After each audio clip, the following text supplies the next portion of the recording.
Hello everyone, and welcome to Grow Through English channel, the place where we learn simple English, share real thoughts, and grow together.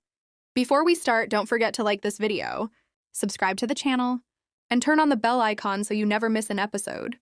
Today we are going to talk about something very real, very common, and very misunderstood. Today we are going to talk about social anxiety. Have you ever wanted to speak but your voice felt stuck? Have you ever walked into a room and suddenly felt everyone was watching you? Have you ever replayed a conversation in your head again and again, thinking you said something wrong? That feeling, that fear, that heavy pressure in your chest? This is what social anxiety feels like for many people. Social anxiety is not shyness. It is not weakness, and it is not just being quiet.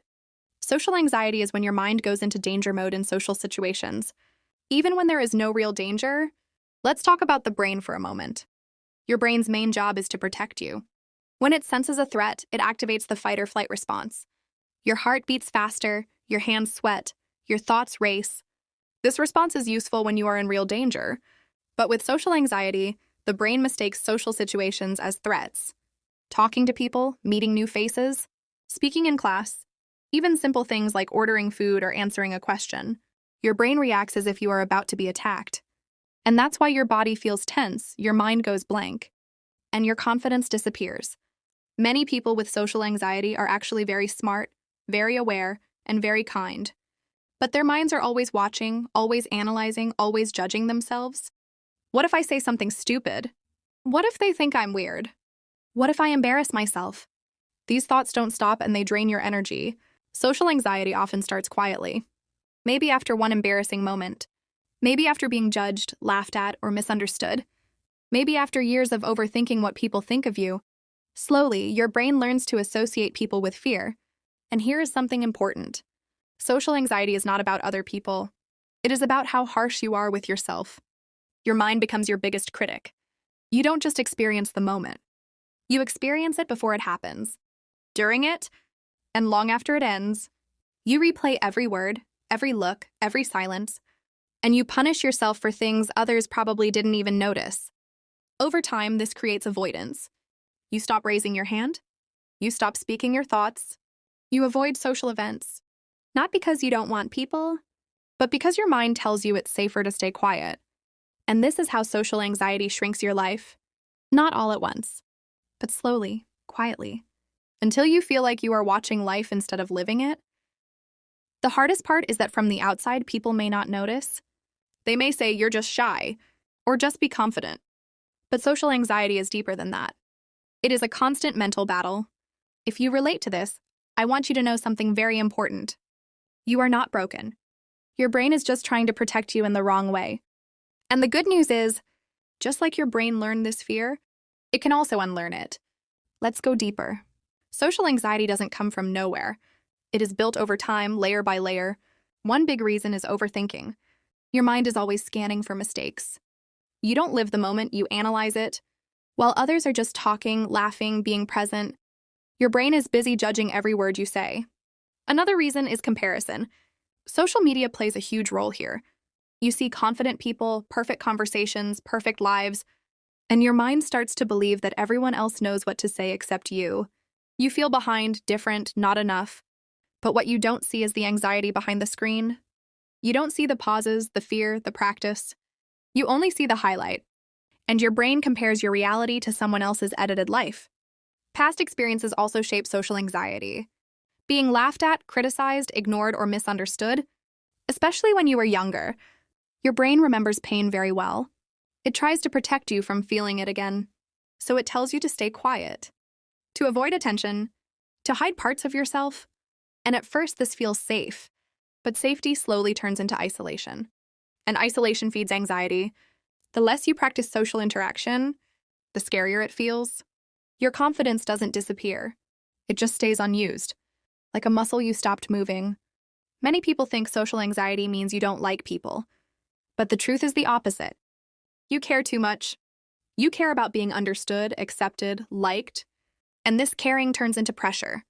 Pressure to be perfect. To never say the wrong thing. To never look awkward. But here's the truth. Human connection is not about perfection. It's about presence. People connect to honesty, not flawless performance. Another hidden part of social anxiety is fear of judgment. Not because people are judging you all the time, but because your mind assumes they are. Your brain fills the silence with worst-case scenarios. A small pause becomes, they think I'm boring. A neutral face becomes, they don't like me. And these assumptions feel real, even when they are not. This constant mental noise makes social interaction exhausting. You don't feel tired because you talk too much. You feel tired because you thought too much. And slowly, you start to lose touch with who you really are. Because you are always performing, always adjusting, always filtering yourself. But the real you, the one who has thoughts, humor, kindness, and depth, that person is still there, just buried under fear. Now let's talk about healing, not fixing. Because you are not broken, but healing the relationship between you and your mind. The first step is awareness. You need to notice when your anxiety is talking. Notice the thoughts without fighting them. This is anxiety, not this is who I am. Your thoughts are not facts. Just because your mind says they will judge me doesn't mean it's true.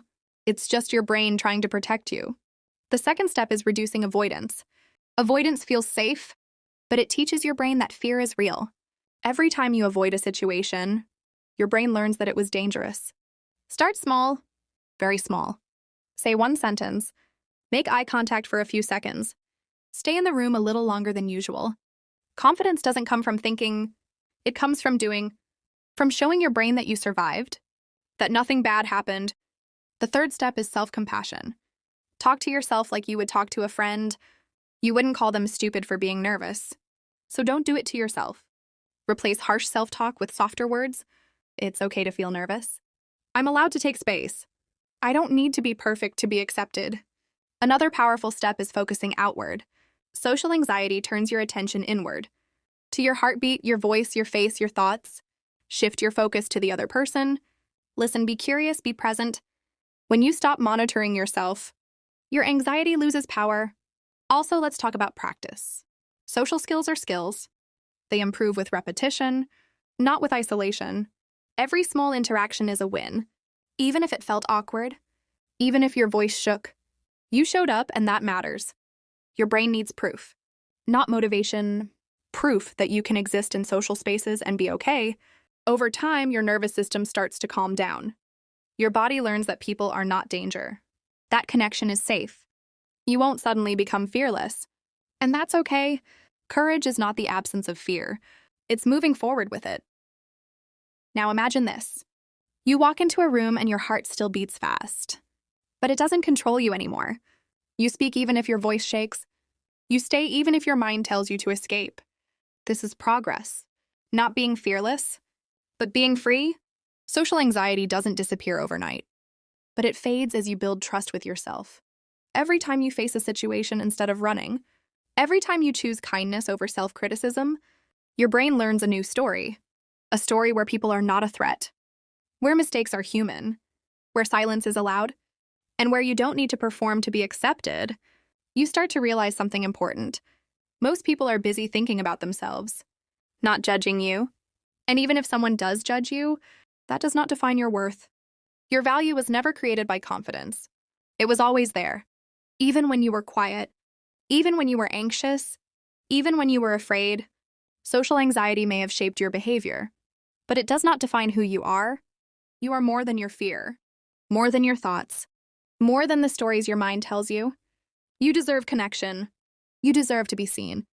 You deserve to take up space, just as you are. So be patient with yourself. Healing is not linear. Some days will feel easy. Some days will feel heavy. And that's okay. What matters is that you keep showing up. You keep choosing growth. You keep choosing yourself. Thank you for listening to this episode. If you enjoyed this episode, do me a quick favor. Like the video, subscribe to the channel, and turn on the bell so you don't miss the next one. Let's keep growing together. Let's grow through English.